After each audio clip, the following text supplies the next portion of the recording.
अब हम लोग डिस्कस करेंगे हाइड्रोजन एटम पर श्रोडिंगर इक्वेशन का क्या प्रभाव पड़ता है और इसके सॉल्यूशन की मदद से हाइड्रोजन एटम में इलेक्ट्रॉन्स के फाइनल डिटेल्स क्या पता चले, एटम के बारे में हमारी क्या और जानकारी बढ़ी। श्रोडिंगर वेव इक्वेशन को हाइड्रोजन एटम पर जब अप्लाई किया गया तो कौन सी नई नई जानकारी मिली, अब हम उसके बारे में डिस्कस करेंगे।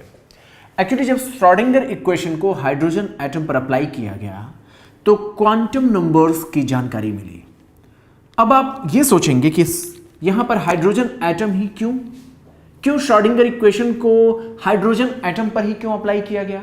तो आप जानते हैं ना, हाइड्रोजन के पास सिंगल इलेक्ट्रॉन होता है और इसलिए सिंगल इलेक्ट्रॉन की स्टडी कर पाना ज्यादा आसान होता है, पूरा का पूरा सिस्टम कंट्रोल में होता है। बोर ने भी हाइड्रोजन या हाइड्रोजन जैसे सिंगल इलेक्ट्रॉन रखने वाले आयनिक स्पीशीज पर ही स्टडी किया था, वैसे ही यहां पर किया गया।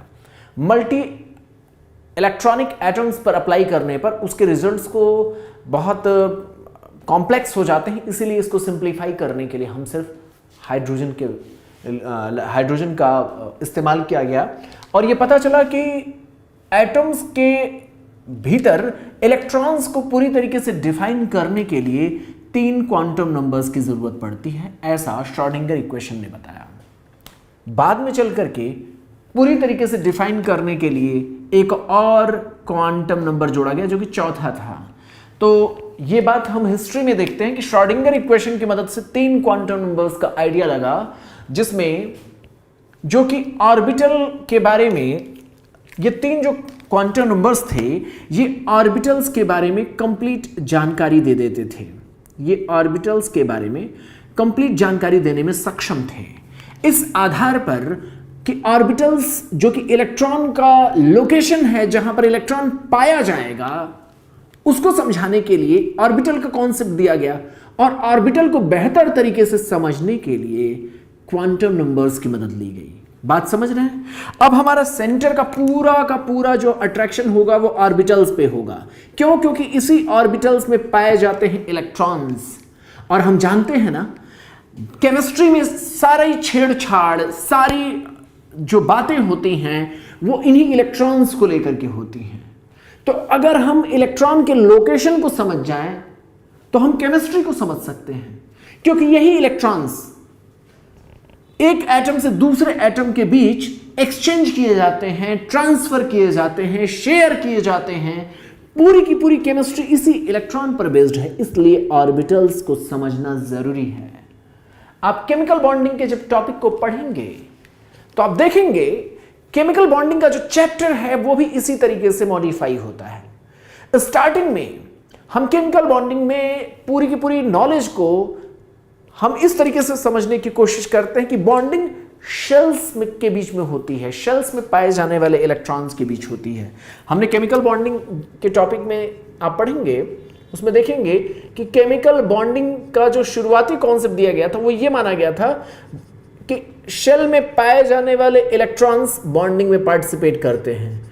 फिर बाद में चल करके इसको मॉडिफाई किया गया और ये कहा गया कि इलेक्ट्रॉन बॉन्डिंग में पार्टिसिपेट करते हैं जो शेल के सबशेल के ऑर्बिटल्स में पाए जाते हैं।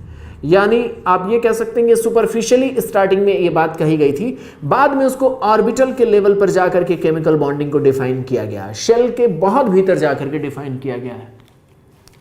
आप हाइब्रिडाइजेशन जो आप पढ़ते हैं उससे पहले सिग्मा और पाई बॉन्ड का जो आप कॉन्सेप्ट पढ़ते हैं वो इसी ऑर्बिटल पर बेस्ड है। तो इस तरीके से आप इंपॉर्टेंस समझ सकते हैं कि श्रोडिंगर इक्वेशन ने इलेक्ट्रॉन के एग्जैक्ट लोकेशन को समझाने में मदद किया, जिसको हम ऑर्बिटल्स कहते हैं। इसको डिफाइन करने के लिए 3 क्वांटम नंबर्स की जरूरत हुई, जिसको बताया गया। बाद में एक और ऐड किया गया जिसको हम स्पिन क्वांटम नंबर्स कहते हैं, उसको बाद में ऐड किया गया। जो 3 क्वांटम नंबर्स श्रोडिंगर इक्वेशन के सॉल्यूशन से जो डिफाइन किए गए वो था principal quantum number. Principal quantum number जिसको हम n से रिप्रेजेंट करते हैं, ये ऑर्बिटल्स के साइज को डिफाइन करता है। ऑर्बिटल्स के साइज को डिफाइन करता है। ये बताता है कि ऑर्बिटल्स की साइज क्या होगी। अब मैं इस बात को आपको थोड़ा सा डिटेल में लेकर के चलूंगा। आप जानते हैं कि न्यूक्लियस न्यूक्लियस के चारों रिवॉल्व करते हैं इलेक्ट्रॉन्स, ये बात हम मोटे तौर पर जानते हैं। न्यूक्लियस के चारों ओर कौन रिवॉल्व करते हैं? इलेक्ट्रॉन्स। इन इलेक्ट्रॉन्स के रिवॉल्व करने की प्रोसेस को अगर हमें अच्छी तरीके से समझना है तो हमें इसको और भीतर जाकर के समझना होगा और इस कहानी को अपने घर से, अपने फैमिली के एनवायरनमेंट से रिलेट करके समझना होगा। आप जानते हैं कि ये न्यूक्लियस को आप अपने गार्जियन के जैसा समझ सकते हैं, गार्डियन के जैसा समझ सकते हैं। तो आप इसमें ऐसे समझ सकते हैं कि ये फैमिली का हेड पर्सन है, न्यूक्लियस, है ना, जिसके जो इस गार्जियन के ज्यादा करीब होंगे उनके ऊपर गार्जियन का ज्यादा इफेक्ट होगा। मान लीजिए ये पर्सन है, इसके ऊपर गार्जियन का ज्यादा इफेक्ट है, तो ये गार्जियन की बात को ज्यादा मानेंगी। ये मान लीजिए एक लड़की है, तो इन्होंने गार्जियन की बात ज्यादा माना और ये इनके पास गार्जियन की बात ज्यादा मानने के कारण इनके पास घूमने टहलने की गुंजाइश ज्यादा नहीं होगी। ये बहुत प्रॉपर जो बात कही जाएगी उसको मानेंगे। इनसे गार्जियन से जिनका थोड़ा सा कम इफेक्ट जिनके ऊपर पड़ता है, मान लीजिए आप हैं, तो क्या होगा, आप अपनी पढ़ाई जब करते हैं तो पढ़ाई भी कर लेते हैं, थोड़ा घूम टहल भी लेते हैं। तो यही कहा जाता है कि गार्जियन से जितना ही दूर होते जाते हैं, मैं एक मजाक के तौर पे ये बात कह रहा हूं, गार्जियन से जितना ही दूर होते जाते हैं आपकी एनर्जी बढ़ती जाती है। गार्जियन के करीब रहने पर क्या होता है, आपकी एनर्जी मिनिमम होती है। तो जैसे वैसे ही बात यहां पर होती है। ये इलेक्ट्रॉन्स के पाए जाने की जो रीजन है, जो ये जगह है, जो वो प्लेस है जिसको हम ऑर्बिटल कहते हैं, उनकी साइज न्यूक्लियस के करीब होने पर छोटी होती है। जब ये न्यूक्लियस से दूर होते जाते हैं तो इनकी साइज बढ़ती जाती है। जैसे आगे चल करके जो बात आप पढ़ेंगे उसको मैं पहले ही बता देता हूं। प्रिंसिपल क्वांटम नंबर्स को समझने के लिए आप समझ लें, प्रिंसिपल क्वांटम नंबर ने क्या बताया था, साइज ऑफ ऑर्बिटल को डिफाइन किया था, साइज ऑफ ऑर्बिटल्स के बारे में बताया था। अगर मैं कहूं एस ऑर्बिटल के बारे में बात करूं तो एस ऑर्बिटल को आप पढ़े होंगे इसलिए मैं पहले ही बता दे रहा हूं। एस ऑर्बिटल स्फेरिकल शेप का होता है, आप जानते हैं, है ना, स्फेरिकल शेप का होता है। तो 1s का जो स्फेरिकल ऑर्बिटल होगा, ये 1s का, उससे बड़ा होता है 2s का, उससे बड़ा होता है 3s का। यही बात बताया था प्रिंसिपल क्वांटम नंबर ने। प्रिंसिपल क्वांटम नंबर ऑर्बिटल्स के साइज के बारे में बताता है और यह बताता है न्यूक्लियस से जैसे जैसे दूर होते जाते हैं ऑर्बिटल्स, वैसे वैसे उनकी साइज बढ़ती जाती है। इस चीज को मैंने यहां से रिलेट करके आपको समझाया है। दूसरा जो क्वांटम नंबर दिया गया वो अजीमुथल क्वांटम नंबर था। यह ऑर्बिटल्स के शेप के बारे में बताता था, ये ऑर्बिटल्स के शेप के बारे में बताता था। तो जैसे हम जानते हैं एस ऑर्बिटल का शेप क्या होता है बताइए, एस ऑर्बिटल का शेप स्फेरिकल होता है। आपने क्लास में भी पढ़ा होगा, बात आपको पता है इसलिए मैं बहुत ज्यादा इसमें फोकस नहीं करूंगा। आप जानते हैं पी ऑर्बिटल का शेप कैसा होता है, पी ऑर्बिटल का शेप डंबल शेप होता है। तो ये शेप को डिफाइन करता है azimuthal quantum number. Magnetic quantum number in orbitals के ओरिएंटेशन के बारे में बताता है। ये ऑर्बिटल्स किस एक्सिस पर ओरिएंटेशन रखते हैं उसके बारे में मैग्नेटिक क्वांटम नंबर बताता है। तो मैग्नेटिक क्वांटम नंबर किसके बारे में जानकारी देता है, ओरिएंटेशन के बारे में। ये ओरिएंटेशन ये बताता है कि इस एक्सिस में अगर हम चलेंगे तो इलेक्ट्रॉन के पाए जाने की प्रोबेबिलिटी ज्यादा होगी। जैसे आप देखें पी एक्स हम कहते हैं ना, तो ये एक्स एक्सिस के अलोंग ऑर्बिटल के ओरिएंटेशन को बताता है। पी वाई की जब हम बात करते हैं तो ये वाई एक्सिस के अलोंग इलेक्ट्रॉन के पाए जाने की प्रोबेबिलिटी के बारे में बताता है। तो ये मैग्नेटिक क्वांटम नंबर्स हैं जो इलेक्ट्रॉन्स के ओरिएंटेशन के बारे में जानकारी देते हैं। तो ये हमने श्रोडिंगर इक्वेशन की मदद से जो 3 क्वांटम नंबर्स पाए थे उसके द्वारा हम इन सारी चीजों को समझ पाए। इलेक्ट्रॉन के पाए जाने की प्रोबेबिलिटी को वेव फंक्शन के स्क्वायर की मदद से बताया जा सकता है। ये स्टेटमेंट रट लीजिएगा। इलेक्ट्रॉन के पाए जाने की प्रोबेबिलिटी इसके वेव फंक्शन के स्क्वायर के बराबर होती है। और ये जो क्वांटम मैकेनिक्स को जब हाइड्रोजन एटम पर अप्लाई किया गया, क्वांटम मैकेनिक्स को, जिसके बाद क्वांटम नंबर्स पता चला और पूरी तरीके से हमें इलेक्ट्रॉन के वेव कैरेक्टर को जब हमने समझ लिया तो ये पता चला कि जिस बात को बोर नहीं बता पाए थे उस बात को अब एक्सप्लेन किया जा सकता है। किस बात को बोर नहीं बता सके थे? एटॉमिक स्पेक्ट्रम की फाइनल डिटेल्स को, यानी शेल के भीतर जो क्या होता है उसके बारे में बोर नहीं बता सके थे, उस बात को अब बता पाना पॉसिबल हो सका था। तो अब क्या हुआ? श्रोडिंगर इक्वेशन के सॉल्यूशन के बाद एटॉमिक स्पेक्ट्रम के फाइनल डिटेल्स को एक्सप्लेन कर पाना पॉसिबल हो गया। एक एक बात को फिर से हम जो क्वांटम नंबर्स हैं उनको हम लेकर के चलेंगे। तो क्वांटम नंबर्स को समझ लीजिएगा, जितने भी क्वांटम नंबर्स हैं उनको डिफाइन करने के लिए या तो आप मैथमेटिकल डिजिट का इस्तेमाल करेंगे, मैथमेटिकल डिजिट्स का आप इस्तेमाल करेंगे, या फिर आप अल्फाबेटिकल लेटर्स का आप इस्तेमाल करेंगे।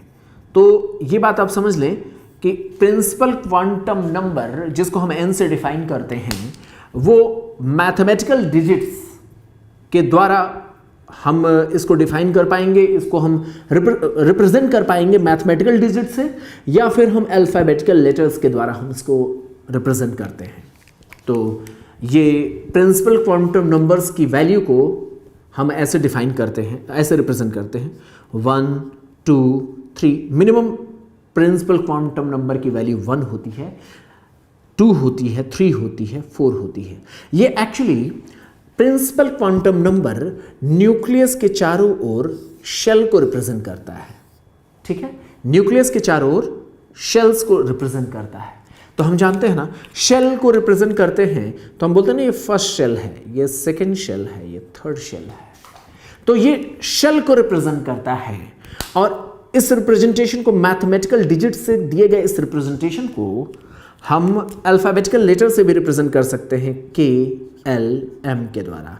तो ये अल्फाबेटिकल लेटर से भी हम इसको रिप्रेजेंट कर सकते हैं। तो क्या आपके दिमाग में कंक्लूजन मिला कि प्रिंसिपल क्वांटम नंबर शेल्स के बारे में बताता है, ये एक जानकारी आपको मिली। और इसको रिप्रेजेंट करते हैं या तो मैथमेटिकल डिजिट से या फिर अल्फाबेटिकल लेटर से KLMN के द्वारा। अब ये तो शेल्स के बारे में बताता है, ये बात तो हो गई। श्रोडिंगर वेव इक्वेशन और हाइड्रोजन एटम पर इसके एप्लीकेशन का क्या इफेक्ट पड़ा इस प्रिंसिपल क्वांटम नंबर के लिए, ऑर्बिटल्स के रिस्पेक्ट में क्या क्या इंफॉर्मेशन मिलती है, प्रिंसिपल क्वांटम नंबर ऑर्बिटल्स को क्या क्या बताता है, उसके बारे में डिस्कस करें। तो प्रिंसिपल क्वांटम नंबर्स ऑर्बिटल्स की साइज के बारे में बताता है। किसके बारे में बताता है? ऑर्बिटल्स के साइज के बारे में बताता है। ये ऑर्बिटल्स के साइज को डिफाइन करता है। ये ऑर्बिटल्स की एनर्जी को भी डिफाइन करता है। ऐसे उन ऑर्बिटल्स की एनर्जी को डिफाइन करता है जिनमें सिंगल इलेक्ट्रॉन्स पाए जाते हैं। बात समझिएगा। प्रिंसिपल क्वांटम नंबर शेल्स को रिप्रेजेंट करता है, शेल की संख्या के बारे में बताता है। दूसरा यह है कि ऑर्बिटल की साइज को ये रिप्रेजेंट करता है, मैंने बताया पहले भी डिस्कस किए हैं। ये ऑर्बिटल की साइज को रिप्रेजेंट करता है। ये सिंगल इलेक्ट्रॉन रखने वाले हाइड्रोजन लाइक स्पीशीज की एनर्जी को भी के बारे में भी जानकारी देता है। ये शेल के बारे में बताता है। और याद रखें हम कि किसी शेल को में अगर कोई शेल है, nth शेल है, तो उसमें टोटल कितने ऑर्बिटल्स होंगे उसकी संख्या n स्क्वायर के बराबर होती है। यानी किसी nth शेल में कितने ऑर्बिटल्स होंगे, n स्क्वायर के बराबर होंगे। अगर मैं कहूं फर्स्ट शेल में कितने ऑर्बिटल्स होंगे टोटल, 1 का स्क्वायर। सेकंड शेल में कितने टोटल ऑर्बिटल होंगे, 2 का स्क्वायर। थर्ड ऑर्बिटल्स में कितने, थर्ड शेल में टोटल कितने ऑर्बिटल्स होंगे, 3 का स्क्वायर। ऐसे एक जानकारी मिलती है।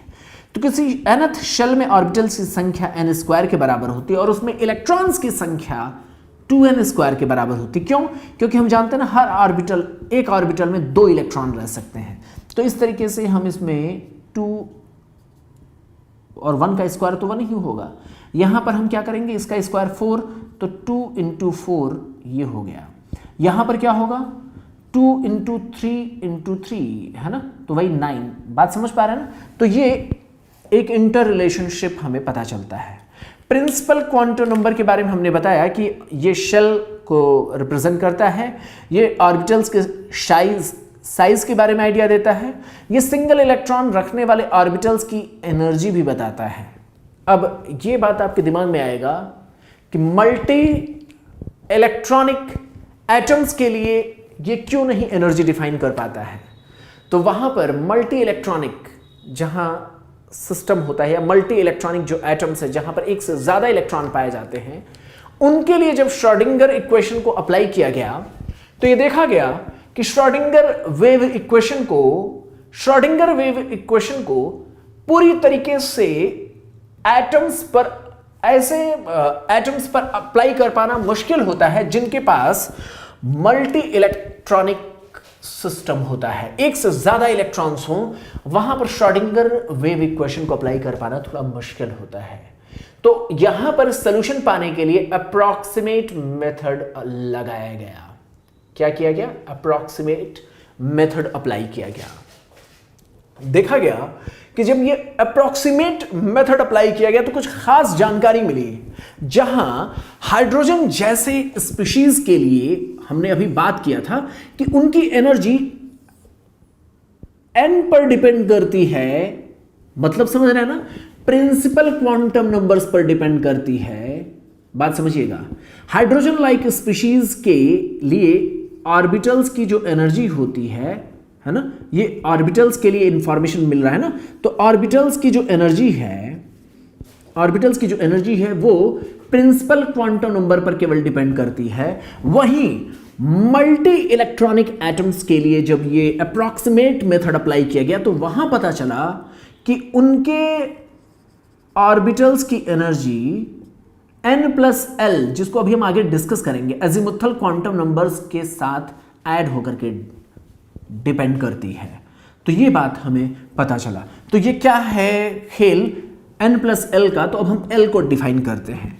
अजीमुथल क्वांटम नंबर जो कि l के बारे में बताता है, ये एक्चुअली हमारा चूंकि पूरा का पूरा आगे डिस्कशन, बात समझिएगा, ले दे करके हमें पहुंचना है, अल्टीमेटली हमारा गोल है ऑर्बिटल्स। तो हम हर क्वांटम नंबर्स को ऑर्बिटल्स के ही रिस्पेक्ट में बोलने की कोशिश करेंगे। जैसे अभी हमने प्रिंसिपल क्वांटम नंबर को बताया तो हमने बोला कि वो प्रिंसिपल क्वांटम नंबर ऑर्बिटल्स के साइज के बारे में जानकारी देता है। अजीमुथल की बात कर रहे हैं तो अभी हम देखेंगे कि ये ऑर्बिटल्स के शेप के बारे में जानकारी देगा, ऑर्बिटल्स के शेप के बारे में इंफॉर्मेशन देगा। इसके बाद हम ओरिएंटेशन के लिए मैग्नेटिक क्वांटम नंबर की बात करेंगे, वो अगले सेक्शन में हम बात करेंगे। यहां पर जो बात हो रही है कि अजीमुथल क्वांटम नंबर ये ऑर्बिटल्स के 3 डायमेंशनल शेप के बारे में बताता है। अगर हम इन जनरल बोलें तो अभी शेल के रिस्पेक्ट में ये ऑर्बिटल्स के शेप के बारे में बता रहा है। जहां एक और इंफॉर्मेशन आपको ऐड करना है यहीं पर, वो इंफॉर्मेशन ये है कि प्रिंसिपल क्वांटम नंबर जहां शेल की जानकारी दे रहा था, वहीं azimuthal quantum number subshell के बारे में जानकारी देगा। ठीक है, तो प्रिंसिपल क्वांटम नंबर शेल के बारे में जानकारी दे रहा था, अजीमुथल क्वांटम नंबर अब सब शेल के बारे में फाइनल डिटेल्स बताएगा।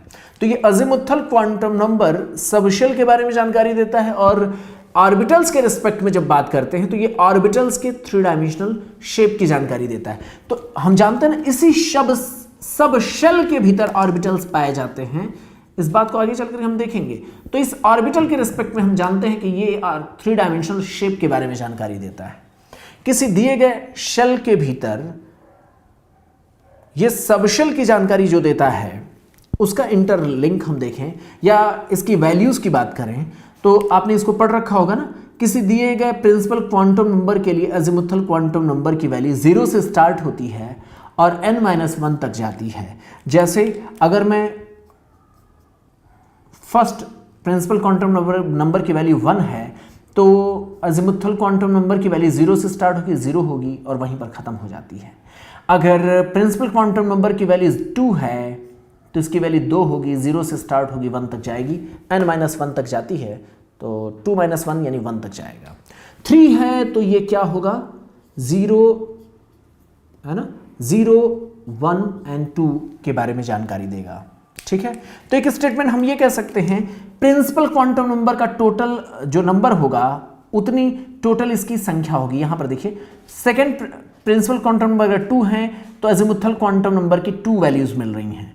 3 प्रिंसिपल क्वांटम नंबर हैं तो अजीमुथल क्वांटम नंबर की 3 वैल्यूज मिल रही हैं, 0 1 2। अब इनको डिफाइन करने के लिए जैसे मैंने आपको बताया था, प्रिंसिपल क्वांटम नंबर 1 है तो हम क्या कहते थे, उसे k कहते थे, है ना। 2 था तो हम उसे क्या कहते थे, l कहते थे। ये 3 है तो हम क्या कहेंगे, m कहेंगे। इस तरीके की बात हम यहां पर कहते हैं। वैसे ही यहां 0 अगर होगा तो हम इसे कहेंगे s, ये भी s, ये भी s। तो अब आप कहेंगे तीनों s, तो अंतर कैसे करेंगे इनके बीच में, तो हम कहते हैं ये 1s है, ये 2s है, ये कौन सा s है, 3s है, ऐसे हम बोलेंगे। ठीक है, ऐसे ही ये 1 जो होगा इसके लिए हम बोलेंगे p, ये भी p, तो ये क्या होगा 2p होगा और ये 3p होगा। 2 के लिए जो मैथमेटिकल जो डिजिट्स हैं उसके लिए जब हम अल्फाबेटिकल लेटर इस्तेमाल करते हैं 2 के लिए तो d इस्तेमाल करते हैं, ये 3d होगा। ठीक है, तो ये चीजें आपने क्लास में पढ़ रखा होगा, आपको ये सारी चीजें पता होंगी, मैं ऐसा मान करके चल रहा हूं। अभी जो आपके कंफ्यूजन का जो पॉइंट हो सकता है वो ये हो सकता है, ये क्या बोल रहे हैं, शेल, सब शेल, फिर ऑर्बिटल्स भी बोल रहे हैं। तो एक्चुअली क्या है कि हमें लोकेशन तो पता चल गया है इलेक्ट्रॉन का एग्जैक्ट श्रोडिंगर वेव इक्वेशन से, वो लोकेशन है ऑर्बिटल्स। ऑर्बिटल्स तो हम क्वांटम नंबर्स को दो तरीके से डिफाइन कर रहे हैं। एक तो ऑर्बिटल के रिस्पेक्ट में वो क्वांटम नंबर्स क्या बता रही हैं, वो ऑर्बिटल्स के रिस्पेक्ट में क्या क्या जानकारी दे रही हैं, इस तरीके से हम बात करते हैं कि प्रिंसिपल क्वांटम नंबर्स इसके बारे में क्या जानकारी दे रहे हैं। दूसरा हम ये जानने की कोशिश करते हैं कि जो हम पुराना जान रहे थे ऑर्बिटल्स से पहले, जो मोटे तौर पे हम शेल का आइडिया दे रहे थे, तो या तो शेल का कॉन्सेप्ट गलत है, ये हम कह सकते हैं। अगर सेल का कॉन्सेप्ट सही है तो सेल के रिस्पेक्ट में ये बातें कैसे डिफाइन हो रही हैं। तो हम यहां पर देखते हैं कि प्रिंसिपल क्वांटम नंबर जो है एग्जैक्टली शेल के बारे में जानकारी देता है, ये सब शेल के बारे में जानकारी देता है, अगर हम मोटे तौर पर कहें ये भी बात होती है। और इन्हीं शेल, सब शेल और उसके भीतर जो ऑर्बिटल्स पाए जाते हैं उनके बारे में भी जानकारी मिल जाती है। यहाँ पर ऑर्बिटल के साइज की जानकारी मिल जाती है, यहाँ पर ऑर्बिटल्स के शेप की जानकारी मिल जाती है, मैग्नेटिक क्वांटम नंबर में इनके ओरिएंटेशन की जानकारी मिल जाती है। यहां तक हम लोगों ने देखा कि क्वांटम नंबर्स कैसे होते हैं, उन क्वांटम नंबर्स को कैसे हम रिप्रेजेंट करते हैं। उनको रिप्रेजेंट करने का दो तरीका है, या तो आप मैथमेटिकल डिजिट्स का इस्तेमाल करें या फिर आप अल्फाबेटिकल लेटर्स का इस्तेमाल करें। अगले लेक्चर में हम मैग्नेटिक क्वांटम नंबर और जो चौथा क्वांटम नंबर बाद में दिया गया था स्पिन क्वांटम नंबर, उसके बारे में डिस्कस करेंगे।